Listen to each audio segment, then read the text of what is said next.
to this week's episode of False 9 with Mark Gonzalez on the Kendall Sports Network. Welcome to another edition of False 9. I am your host, Byron, and I am here with the man, the myth, the legend, the pissed off, Mr. Mark. How are you today? Pissed off? I'm good. How are you? I'm good. Kind of, this week was a little rough. But I also think this week has gone a long way in creating a not so good feeling that I'm used to having. This week was the first time I felt the same apathy that I feel towards the Dolphins and the Marlins with this team, as opposed to the feeling I get with the Panthers and the Heat. Do with that what you will, but how's your week? Good. I like when you start feeling that. That means I can make my prediction that we're going to win the MLS Cup again earlier than usual. So before you start making predictions like that, I saw something interesting earlier this week. It might have been yesterday, the day before yesterday. And I'll try to find it now. Stats and info, obviously. But it was an interview, which, as you know, Inter Miami does not typically give interviews. And it was Luis Suarez. They were interviewing him, and I have it here. And let me prep it. But by Michelle Kaufman, basically where they asked him what his thoughts were on Inter Miami not dominating like they were last season. And if that had anything to do with Luis Suarez and the exit of Jordi Alba and Sergio Busquets. Mm-hmm. And he had a lot of things to say. And I don't know he left a lot up to interpretation, and I was unsure what his meanings were, because he said a lot in a very little amount of time. And let me see if I can put it up, and then you tell me what your thoughts are. Okay.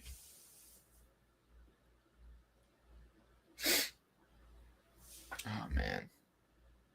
And I do apologize because, technical difficulties and all that. And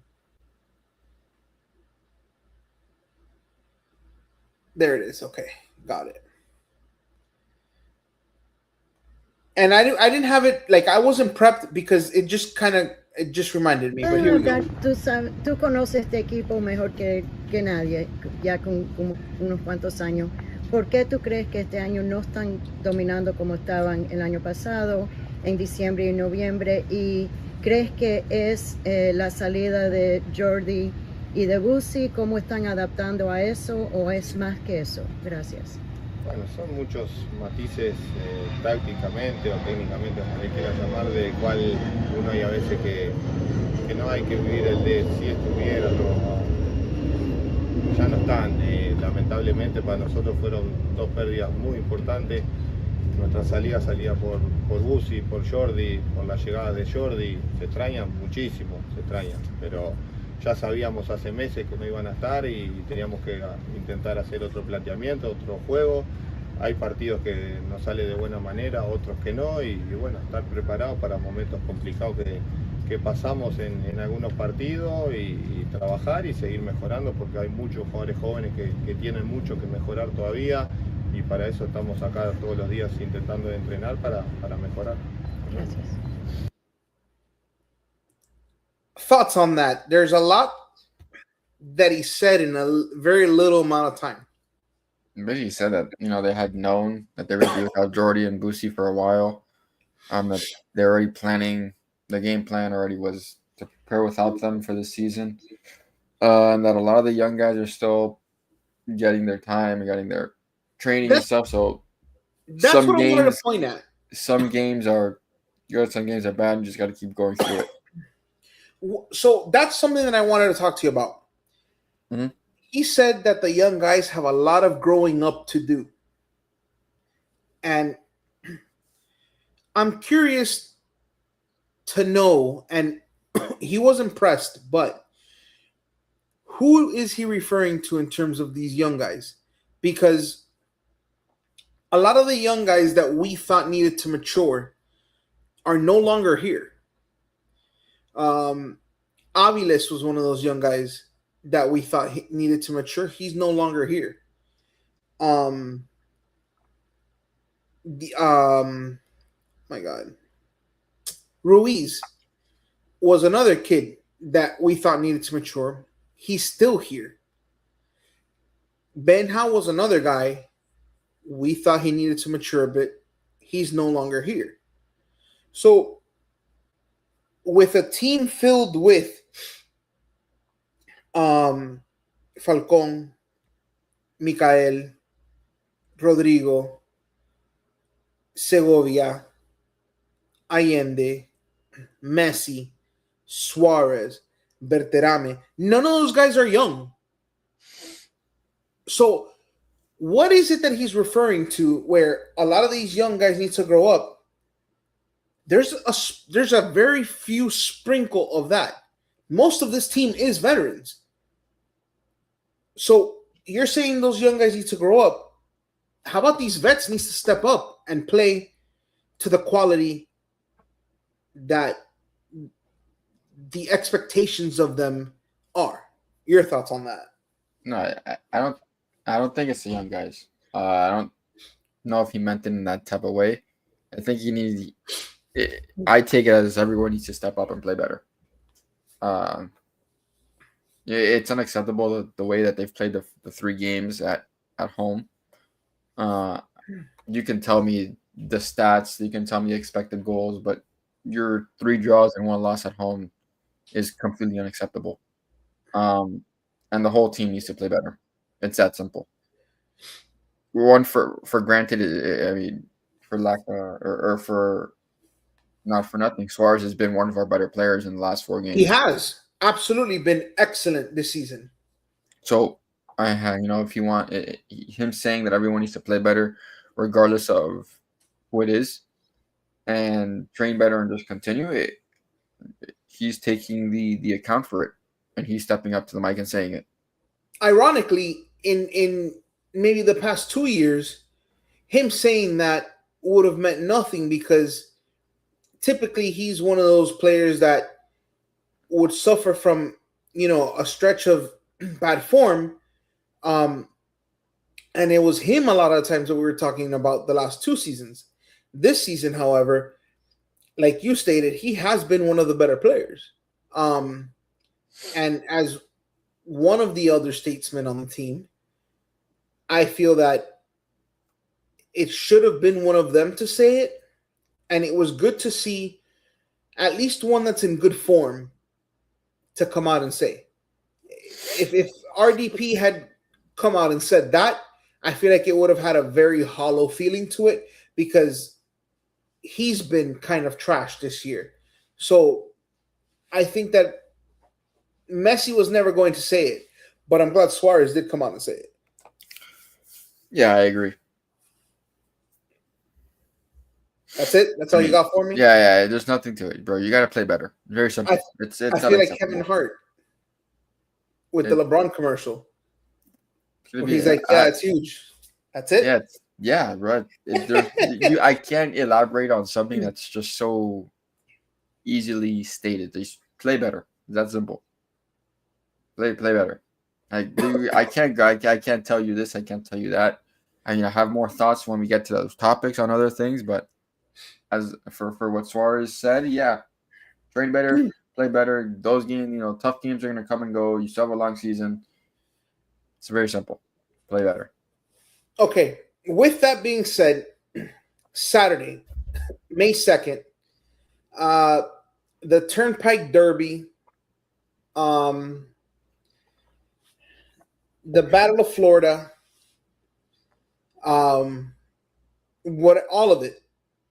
The team in purple comes down to Miami and new stadium, and off we go.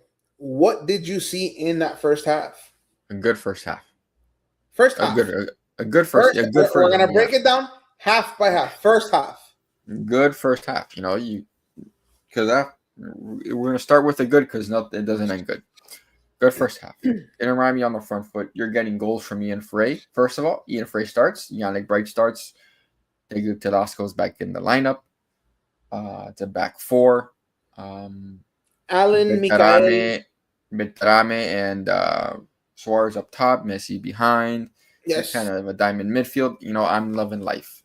Okay, I'm thinking, wow, this is good. Ian Frey starts it off. Segovia gets a recycled ball out to him. Sends it back in. Ian Frey gets on the end of it. 4 minutes in. We're dancing. I'm like, okay, I'm feeling nice. This is a good one. This is what I like to see.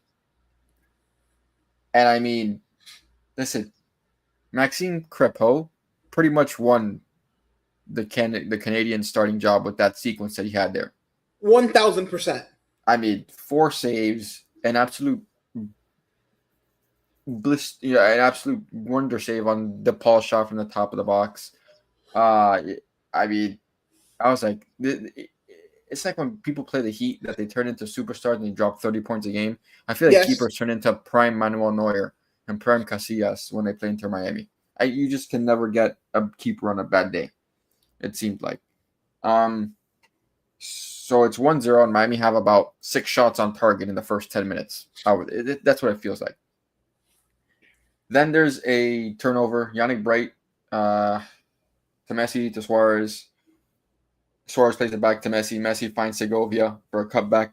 2-0. I'm thinking, wow, this is going to be a goal fest. We're going to get at least 5 or 6 this game. Easily. I don't see us getting any less. Fun fact. You said that Inter Miami had a ridiculous amount of shots in those 10 minutes, right? Yeah. Do you know how many shot attempts they had in the game? Just shot attempts in the game? It's a stupid number for a soccer game. Shot attempts in the game was probably close to like 33. 26. Okay, I would give him more. Okay. Yeah, 26 shot attempts in the game. And I feel like... How many on target? On target, 10. Almost. That's a good... 10. Yeah. Okay. Sort of felt like. It felt like that. Okay? It felt like that. I'm not surprised. It felt like that. And then Messi plays a 1-2 with Suarez finds Messi, slips in between the midfield and defender, cuts it back, drags it back onto his left. Thiago goes for a hot dog, and Messi puts it home. It's 3-0. I'm dancing. I'm having a great, great time. At this point, I'm thinking this Orlando team is dead in the water. We're going to put 4 or 5 more past them, at least. But Orlando and being Orlando, and the one player I didn't want with the ball ever, Ojeda, somehow finds space to get in a shot around the 32nd minute, I would say. 39th. Perfect, in the 30s. I was right there. And I think it's on the defense there. Mikael and Noel and Mikael and someone else. You cannot allow that guy to get the ball onto his left foot. You cannot allow him to get the ball onto his left foot. But then again, I saw our defensive shape and our defensive line and midfield line just way too much space between them. between Yannick Bright and between the defensive line, there's way too much space and too much space to get him behind. Did not like that. So I was looking for maybe switching to a double pivot at some point, being 3-1 up. But we'll go into halftime 3-1. I'm still confident. You can't tell me others. I'm confident. And that's that Inter Miami probably ate 1 or 2 chances in that first half. At that point, you thought that goal was just kind of a hiccup, whatever. It was. It was a great goal. Great goal by him, but you gotta not allow him to get to his left foot. Okay, and I have here, I have it here. One second, make sure that it comes down. I don't know why it's being so slow. But continue your first half analysis, and I'll put it up. Inter Miami played a great first half. Could have been 5-1 at half. This guy made a couple great saves. You take it. You're getting your shots on goal. The attack looked fluid. Suarez was playing passes, dropping into to help with pressure, to help with build up. And I felt Inter Miami had a great the best first half they played at home all season. So there's nothing that it was telling me that this game was in any jeopardy. What is that? What is this? This is the Ojeda goal. And this I'll is the second one. What is this? Oh, wait. This was old. I apologize. This is old? Yes. I'm like, he didn't score that. Yeah, you're right. That's on me. He didn't score that. Okay, so you're feeling good. I'm feeling good. Yeah. I'm at halftime. It's a great time. 3-1 against your rival, against a team who's not been good. And then the second half. I mean, you want to talk about just the tale of two halves and the utter shift in demeanor from this team. Shift in demeanor, what do you mean by that? In terms of just like kind of not matching the urgency of the first half. You think they put it into cruise control? Slightly. And then you can't do that, because when you do that and you have inconsistent, diabolical, incompetent center back play for, I don't know, a couple moments, and those moments always lead to a goal, you're not going to win the game. And that happens. You cannot have such bad backline play. That second goal by Ojeda should never have happened. You got to put in a tackle. You cannot let someone dribble the ball all the way into your 18-yard box, then find Ojeda, then him put the shot on frame. DePaul has to be better there. He's walking back, just watching. Put in a tackle, bro. It's getting to a point where it's just lazy. It's just stupid. And I really hope he doesn't he doesn't deserve to go to the World Cup. He needs to play better. It's that simple. He's doing a lot of running around and making it look like he's doing something. But I outside of that goal against he needs to play with purpose. Yes, he's doing a lot of running around, but I can do a lot of running around, and I can pass the ball back to my center backs 30 times a game. I need more from him. It's that simple. Yannick Bright needed to put in a tackle there as well. You cannot let an Orlando City player with the ball walk into the box and then play it out, and then Ojeda be there for a second goal around the 71st, 70th minute. It can't happen, because then now it's 3-2. Now my hands are now I'm puckered up a bit, because it's a 1-goal game with about 20-something minutes left to go. And Inter Miami eat chance after chance after chance. They can't. Berterame made chances. Segovia sent one into almost outside of New Stadium from, I don't know, 8 yards out. Messi ate one too. Messi was dispossessed so many times in the 18-yard box without getting a pass or a shot off. He needs to be better there. Great first half, not so great second half. Very simple. People like to overanalyze things and look what he did. great. From great first half, bad second half. Two eyes tell you the same thing. When I'm not discussing his accolades, his achievement, I'm discussing his 45 minutes in the second half. His play in those 90 minutes, period. It's very simple. People want to analyze. No, dude, shut up. Look at the video. Look at the film. Look at the play. He was dispossessed more times than I've seen him dispossessed. It's true. And when you're dispossessed that many times and your fullbacks are past you and your midfield line's right on the edge of the 18, the only people back there are Mikael and Falcon. And do I have any faith in them? Hell to the no. No chance in hell. Something I've noticed could be age, could be, probably age. He's relying a lot on the art of the sell and a lot on the referee in these past 5-6 games. I feel like he's struggling to pick his spots like he used to last season, where it was pick his spots and the ability to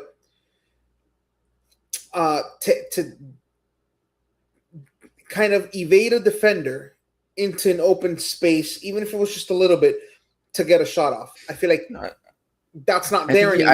I think he just has take the first defender. No, he's able to take the first defender. Just take the first defender, have a shot.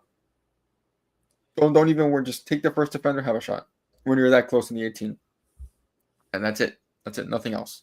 And yeah, the referee was kind of questionable with some calls here and there, but I never blame the referee for a lot. And then the third goal for Orlando comes off a pen. Maxi Falcon pushes Ojeda or Thiago in the back. Or is it soft? Maybe. 2 hands to the back in the penalty area and the ball wasn't even kicked. Or the ball's in the air. Yeah, I guess. Penalty. Ojeda steps up, takes it, and it's 3-3. Unacceptable by Falcon, who's been so inconsistent this year. I don't know how the drop-off has happened from last year when he was paired with Noah Allen. They made a fair duo in the back there. I don't know what it is. A very drastic dip in form. Maybe needs a game or two off, and go from there. But Ian Frey had come off a couple minutes before. Moura comes in, and of course, he's just a black cat, and that guy just allows them to score. Or not allows them, but they score 2 right off the rip, and he has a negative net. He has a negative net 2 in the goal differential right there in the second half. And that's Inter Miami trying to find a goal. It's 3-3, trying to find a goal. 8 minutes added on. Orlando,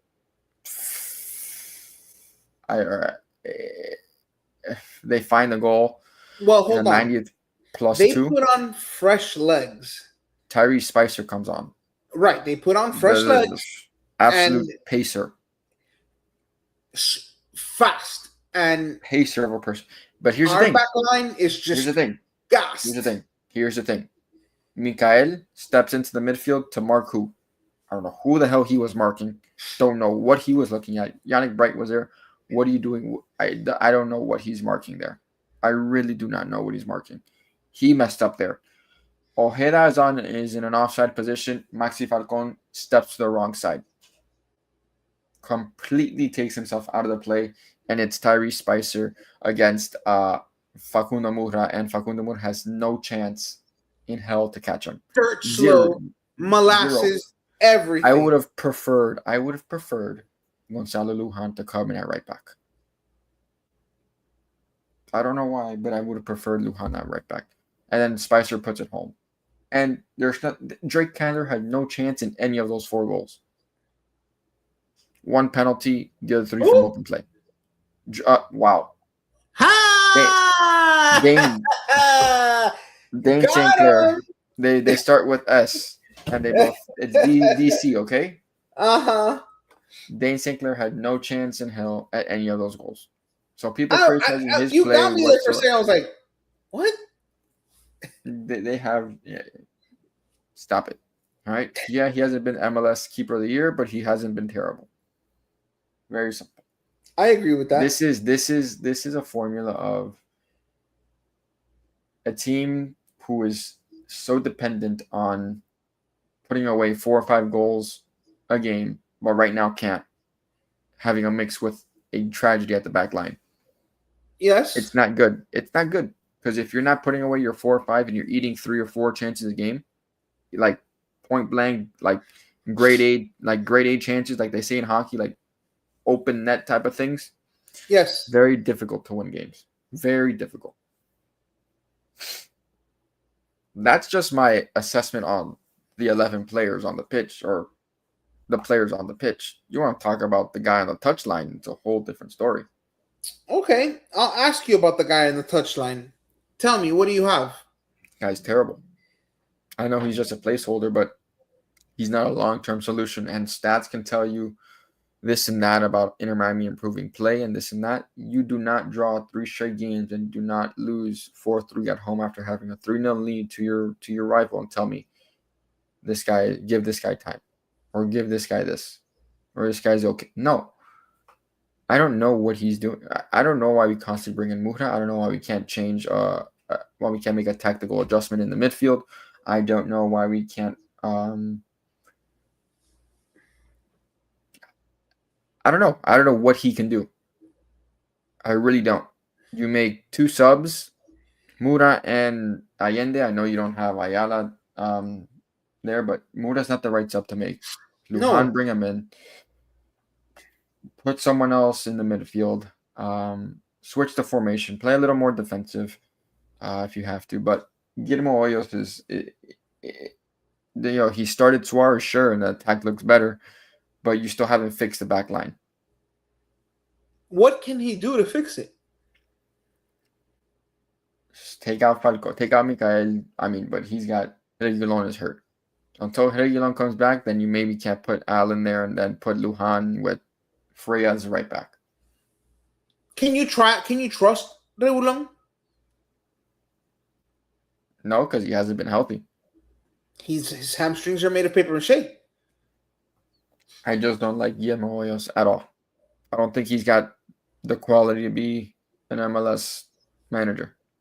I don't think he does anything for the team. Do you think post-World Cup there has to be a long-term solution? That's not him. No. Forget Hoyos, right? Clearly, he's just a placeholder, and I think we can all agree that they're going to use that World Cup break to find someone to come in. But I think so. But here's the thing. He has very close ties with Lionel Messi. Is another guy that's going to go? Who knows? We don't know. And the thing that pisses me off about Hoyos is he took one question in his post-game presser. One question. Of course. 6 minutes long. Doesn't have the fortitude to face the questions coming at him for losing. But that's not a him thing. Oh, I don't care who it is. He's the guy. That's an Inter Miami thing. That's a Messi PR agency thing. I don't care. I'll put Inter Miami, or your manager should not take only one question for 6 minutes. But you know what? This market has allowed it. The market has allowed it. The market may allow it and stuff like that. I don't. It's not the right. I feel like you have to kind of put the teams, put some fire under the team to allow you to speak. I mean, I was surprised when I saw Suarez speaking to reporters, because typically mum's the word with the team. And I'll give you this quote from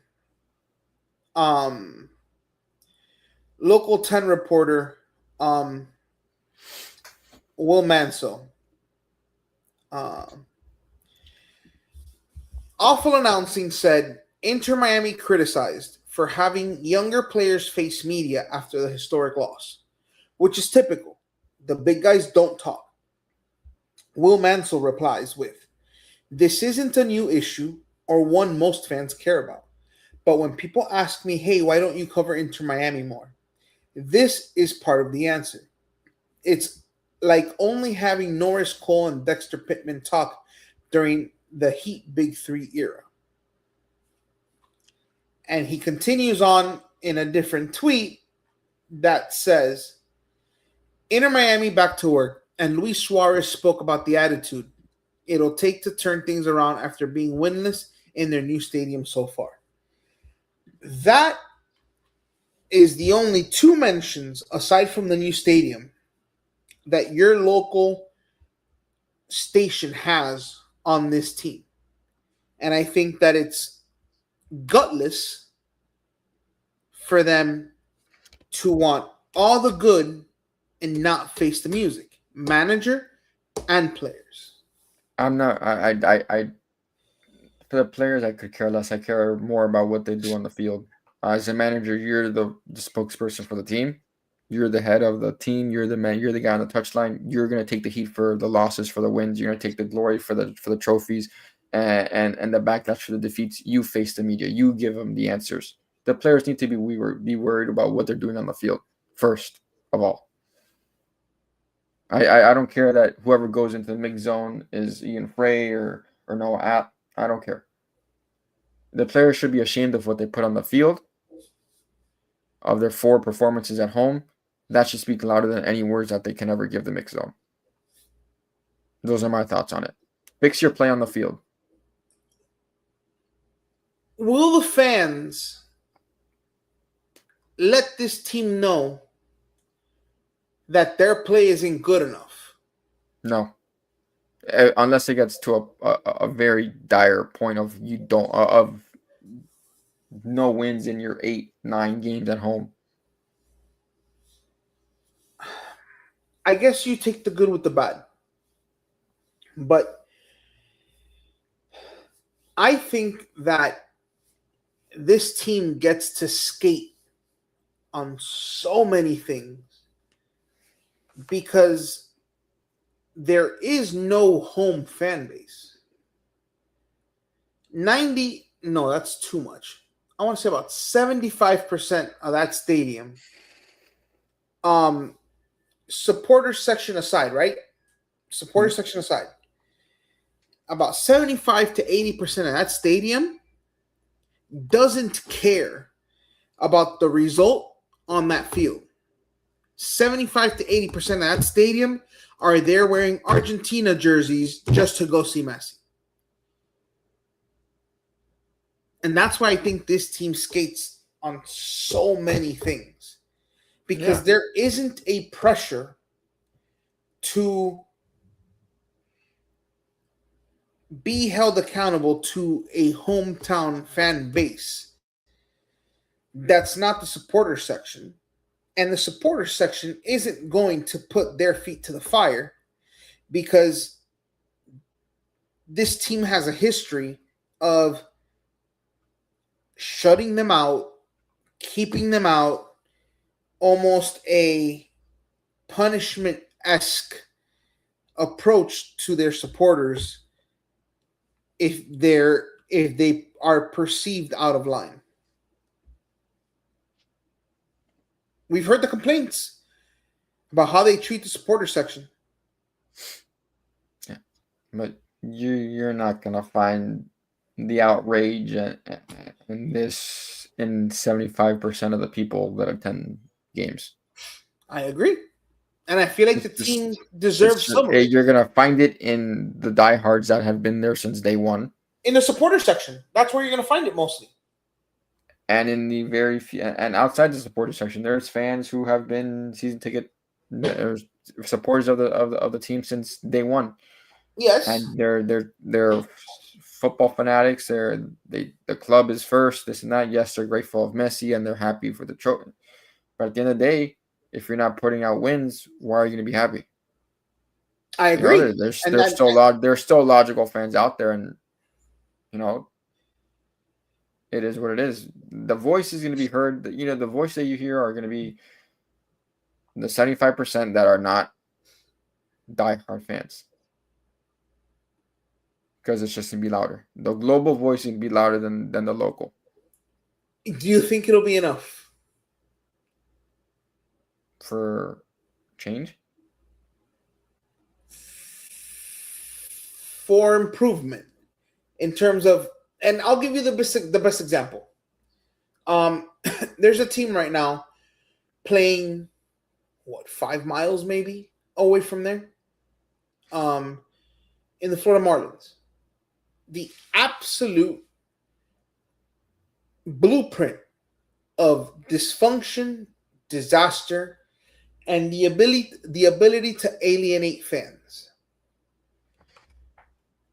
This season has started kind of up and down, but they feel they have a good team. Typically, the team has put money over the product on the field. This year, I've been impressed with their ability to cut mistakes, even if you've paid them money, and the grapefruits to send people not performing down and calling up people from the pipeline. The Inter Miami has not done that. They have invested, or at least given the perception of investing in the team, but they've prioritized the money at times over product. Meaning, we'll bring in an aging DePaul because he's a name, Suarez because he's a name, Messi because he's a name, Alba, Busquets. And when you put those together, there was enough talent to produce on the field, which everyone is okay with as long as they produce on the field. Mm-hmm. When some of these guys retire, and now you are left with the fruits of your true investment on the field, I feel like you have your mask taken off and are exposed to what you've truly invested. Because our academy, aside from Noah Allen and Benjamin Kremaski, and that was years ago, has not been able to produce a single contributor. Not one. Outside of being Frey? He's part of the Benja crew, Benja generation. Yeah, they prioritize bringing outside players in. We've had academy guys go to Orlando, academy guys go elsewhere. So I don't see it changing in anytime soon.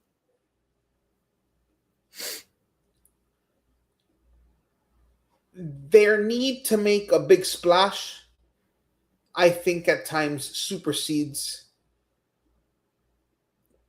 results on the field. They think that Messi will be enough to carry us through. And as time goes by, that becomes more and more of an uncertainty. You need a team to play around Messi. I agree. You need to evaluate talent better. Whoever's in that room evaluating talent needs to be better. We had a guy who did an excellent job in evaluating talent. Chris Henderson, yes, he left. Went back to Atlanta. Correct.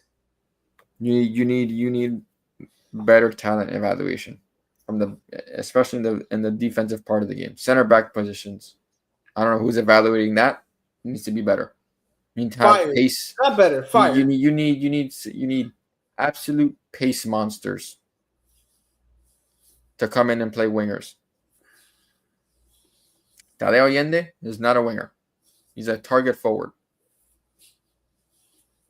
To be a winger, you need to be somewhat decent technically. Ball at your feet, one-on-one. That's not Allende. Is it Silvetti? Sure. I was going to ask, does Silvetti fit the bill? Yeah. Was it Baltasar Rodriguez? Certainly. Tadeo Allende played better right down the middle, where all he had to do was put the ball somewhere in the vicinity of the goal and it prayed it went in. He's not a winger. Stop playing him as a winger. Velasco plays as an inverted winger, plays more centrally. He's been playing good. I don't have a problem with Velasco. A winger. You need an out and out. At this point in his career, is Messi still a winger? No, I mean, he plays on the wing. He's not a winger. He plays wherever there's space. He plays wherever he wants in the final third, really. But he's out there a lot, is what I'm saying. He is. He'll find himself in between the center back and the right back and the left back and make runs off them or just play in the middle there. I don't have a problem where Messi plays. I'll say that. But if you're gonna play Messi down the middle, you play someone who can run on the right. I agree. But there's much more to this team. Like it's like I said, you can't have diabolical, terrible, inconsistent center back play coupled with eating your chances every other game. It's just not a good recipe. And then yeah. But you look ahead to this week against Toronto, a very winnable game. It's away, so they're probably going to win. Yeah, and then you come back and it's Wednesday at Cincinnati, and then your next home game is Sunday against the Phil Neville-led the Fighting Nevilles. The Fighting Phil Nevilles of Portland. And then you round out the month with the Philadelphia Union, and then that's when they're just bottom of the East. They suck. But and then them. That's when the World Cup break starts. Yeah, and then we'll see what happens there. That's also going to be a fun show. June. That show will be June. I will tell you right now. That June 3rd is going to be a fun show. Why is that? What's that? The World Cup, the first day of the World Cup? No, that is the show right at the beginning of the break, but it is the first chance we get to talk World Cup. It will absolutely break down the Union game and then transition into World Cup coverage. Okay. So, Toronto FC, it's away. What are you expecting from Toronto?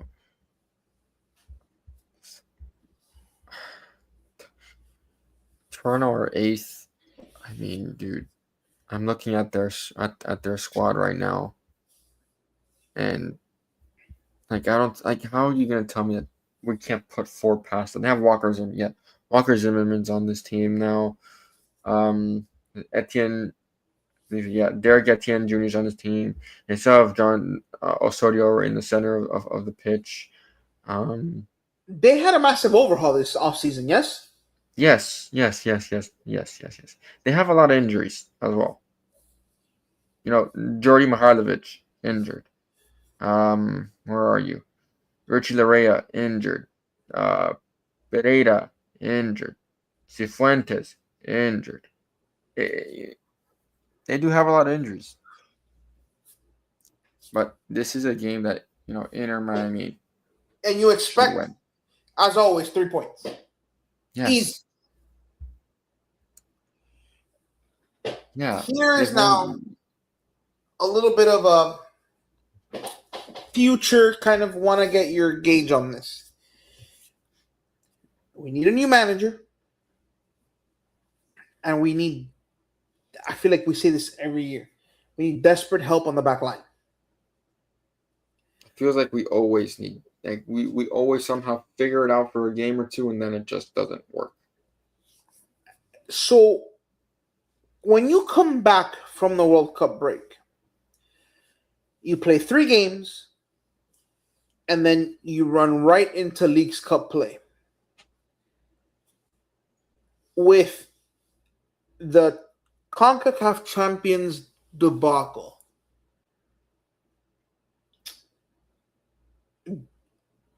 is Leagues Cup the new priority with the CCC failure? I think it's winning the league and just winning as many. I guess winning both your trophies that you have left available are the priority. That's that easy. You already lost your top priority in the CCC, so might as well just win the next 2 trophies. 3 trophies? What, the supporter shield? Yeah, you have 3 available. All right, if they don't finish with the best record in the East, I don't care. Okay, so just the two major trophies. Yeah. Okay, I feel like that's a fair expectation given what expectations were at the beginning of the year and the debacle they had early on.